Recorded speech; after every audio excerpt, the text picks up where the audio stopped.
Chapter 19, Christmas Eve. It had snowed all day, and soft, large white flakes were still falling. The winds were quiet, so that the snow lay deep on the ground, and Pa took the shovel with him when he went to go do the evening chores. "Well, it's a white Christmas," he said. "Yes, and we're all here, and we're all well, so it's a merry one," said Ma. The surveyor's house was full of secrets. Mary had knitted new warm socks for Pa's Christmas present. Laura had made him a necktie from a piece of silk she found in Ma's scrap bag. Together in the attic, she and Carrie had made an apron for Ma from one of the calico curtains that hung in the shanty. In the scrap bag they found a piece of fine white muslin.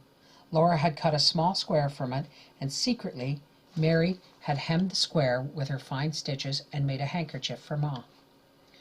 They put it in the apron pocket. Then they wrapped the apron in tissue paper and had hidden it under the quilt blocks in Mary's box. There had been a blanket striped across the ends red and green. The blanket was worn out, but the striped end was good, and from it Ma had cut bed shoes for Mary. Laura had made one and Carrie the other, seaming and turning and finishing them neatly with cords and tassels of yarn. The shoes were hidden carefully in Ma's bedroom so that Mary could not find them. Laura and Mary had wanted to make mittens for Carrie, but they had not enough yarn. There was a little white yarn, a little red yarn, and a little blue, but not enough for any one color to make mittens. "I know," Mary said. "We'll make the hands white and the wrists in blue and red stripes." Every morning while Carrie was making her bed in the attic, Laura and Mary knitted as fast as they could.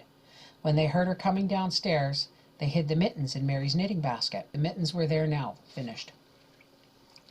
Grace's Christmas present was to be the most beautiful of all. They had all worked at it together in the warm room, for Grace was so little she didn't notice. Ma had taken the swan skin from its careful wrappings and cut from it a little hood. The skin was so delicate that Ma trusted no one else to handle that. She sewed every stitch of the hood herself, but she let Laura and Carrie piece out the lining of scraps of blue silk from the scrap bag. After Ma sewed the swan's down hood to the lining, it would not tear. Then Ma looked again in the scrap bag and chose a large piece of soft blue woolen cloth that had once been her best winter dress. Out of it she cut a little coat. Laura and Carrie sewed the seams and pressed them. Mary put the tiny stitches in the hem at the bottom. And on the coat, Ma sewed a collar of the soft swan's down and put narrow swan's down cuffs on the sleeves. The blue coat trimmed with white swan's down and delicate swan's down hood with its blue lining as blue as Grace's eyes were beautiful. "It's like making doll's clothes," Laura said. "Grace will be lovelier than any doll," Mary declared. "Oh, let's put them on her now," Carrie cried, dancing in her eagerness. But Ma had said that the coat and hood must be laid away until Christmas, and they were. They were waiting now for tomorrow morning to come. Pa had gone hunting. He said he intended to have the biggest jackrabbit in the territory for Christmas dinner. And he had. At least, he had brought home the very biggest rabbit they had ever seen. Skinned and cleaned and frozen stiff, it waited now in the lean-to to be roasted tomorrow. Pa came in from the stable, stamping the snow from his feet. He broke the ice from his mustache and spread his hands in the warmth above the stove. "Whew," he said. "It's a humdinger of a cold spell for the night before Christmas. It's too cold for Santa Claus to be out." And his eyes twinkled at Carrie. "We don't need Santa Claus. We've all been—" Carrie began, and then she clapped her hand over her mouth and looked quickly to see if Laura and Mary had noticed how she nearly told secrets. Pa turned around to warm his back in the heat from the oven, and he looked happily at them all. "We're all snug and under cover, anyway," he said. "Ellen and Sam and David are warm and comfortable, too, and I gave them an extra feed for Christmas Eve. Yes, it's a pretty good Christmas, isn't it, Carolyn?" "Yes, Charles, it is," said Ma. She set the bowl of hot cornmeal mush on the table and poured out the milk. "Come now and eat. Hot supper will warm you quicker than anything else, Charles." At supper they talked about other Christmases. They had had so many Christmases together, and here they were again, all together, warm and fed and happy. Upstairs in Laura's box there was still Charlotte, the rag doll from her Christmas stocking in the big woods. The tin cups and the pennies from the Christmas in Indian Territory were now gone. But Laura and Mary remembered Mr. Edwards, who had walked 40 miles to Independence and back to bring those presents from Santa Claus. They never had heard of Mr. Edwards since he started down the Verdigris River alone, and they wondered what had become of him. "Wherever he is, let's hope he's as lucky as we are," said Pa. Wherever he was, they were remembering him and wishing him happiness. "And you're here, Pa," Laura said. "You're not lost in a blizzard." For a moment they all looked silently at Pa, thinking of that dreadful Christmas when he had almost not come home and they had feared he never would. Tears came into Ma's eyes. She tried to hide them, but she had to brush them away with her hand. They all pretended not to notice. "It's just thankfulness, Charles," Ma said, blowing her nose. Then Pa burst out laughing. "What a joke on me," he said. "Starving to death for 3 days and nights and eating the oyster crackers and Christmas candy, and all the time I was under the bank of our own creek, not 100 yards from the house." "I think the best Christmas was the time there was the Sunday school Christmas tree," said Mary. "You're too little to remember, Carrie, but oh, how wonderful that was." "It wasn't really as good as this one," Laura said, "because now Carrie is old enough to remember, and now we have Grace."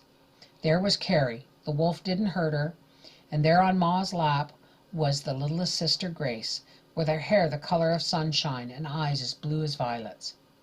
"Yes, this is the best after all," Mary decided, "and maybe next year there'll be a Sunday school here." The mush was gone. Pa scraped the last drop of milk from his bowl and drank his tea. "Well," he said, "we can't have a tree, for there isn't so much as a bush on Silver Lake. We wouldn't want one anyway, just for ourselves. But we can have a little Sunday school celebration of our own, Mary." He went to get his fiddle box, and while Ma and Laura washed the bowls in the pot and set them away, he tuned the fiddle and rosined the bow. Frost was thick on the window panes, and frost furred the cracks around the door. Thickly against the clear upper edges of the window panes the snowflakes fluttered. But lamplight was bright on the red and white tablecloth, and the fire glowed from behind the open draughts of the stove. "We can't sing so soon after eating," said Pa, "so I'll just limber up the fiddle." Merrily he played away down the river on the Ohio, and wide chimed the bells so merrily, and jingle bells, jingle all the way. Oh, what fun it is to ride in a one-horse open sleigh. Then he stopped and smiled at them all. "Are you ready to sing now?" The voice of the fiddle changed. It was going to sing a hymn. Pa played a few notes, then they all sang. "Yes, a brighter morn is breaking, better days are coming on. All the world will be waking in a new and golden dawn. And many nations shall come and say, 'Come, let us go up to the mountain of the Lord, and he will teach us of his ways, and we will walk in his paths.'" The fiddle's voice wandered away. Pa seemed to be playing his thoughts to himself, but a melody grew out of them and throbbed softly until they all joined in and sang. "The sun may warm the grass to life, the dew the drooping flower, and eyes grow bright and watch the light of autumn's opening hour. But words that breathe of tenderness and smiles we know are true, the warmer than the summertime and brighter than the dew. It is not much the world can give, with all its subtle art, and the gold and gems are not the things to satisfy the heart. But oh, if those who cluster round the altar and the hearth have gentle words and loving smiles, how beautiful the earth." Through the music, Mary cried out, "What's that?" "What's what, Mary?" Pa asked. "I thought I heard—" "Listen," Mary said. They listened. The lamp made a tiny purring sound, and the coals softly settled in the little stove. Past the little space above the white frost on the windows, falling snowflakes twinkled in the lamplight shining through the glass. "What did you think you heard, Mary?" Pa asked. "It sounded like— There it is again!" This time they all heard a shout. Out in the night, in the storm, a man shouted, and shouted again, quite near the house. Ma started up. "Charles, who on earth—"